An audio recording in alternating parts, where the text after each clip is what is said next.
mean, this is what we consider a concern. I mean, what's happening in Europe, whether with their financial system and also in the public finance side. And what we can only do is to continue to track what's been happening there and to ensure that the euro crisis is manageable, that there's some clear direction by the European Central Bank on how to address the problems there. And as I mentioned, whatever happens in Europe has an impact in terms of global trade and global economy. So what we can do is certainly in the policy point is continue to track the progress is being made. That's what I can say. Dr. Yu, about infrastructure for connectivity, any major project discussed to have priorities in Indonesia? Major infrastructure project to get priority make happen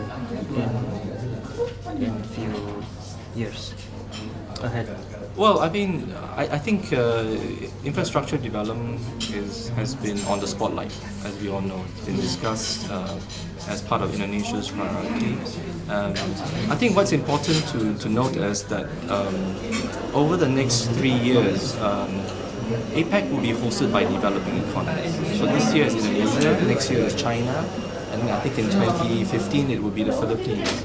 And I'm quite sure that infrastructure development will be, it may not be a priority in the following years, but it's something that, of course, that is important for many developing economies.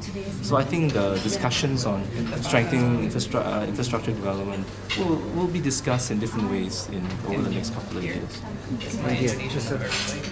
How about three issue connectivity about physical, institution, population and people to people.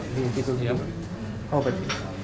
Well, as I mentioned, I mean, what Indonesia is trying to develop as part of their priority is a framework with these 3 pillars, right? Physical connectivity, institutional connectivity, and people to people.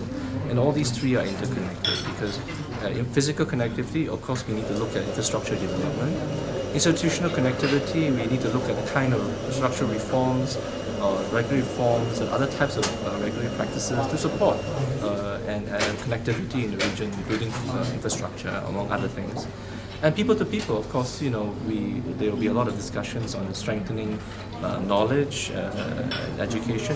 One of the priorities is to help in terms of building up an education network as a part of people to people. And I think some of you are aware that one of the things that APEC is very strong in is in business mobility. We have the APEC Business Travel Card, which has been a very, very popular initiative by APEC, and that strengthens the movement of business people in the APEC region. But there'll be more work to be done on this. So these 3 are very important as part of the framework. Okay, thank you. Okay. Thanks everybody. Okay, thank you.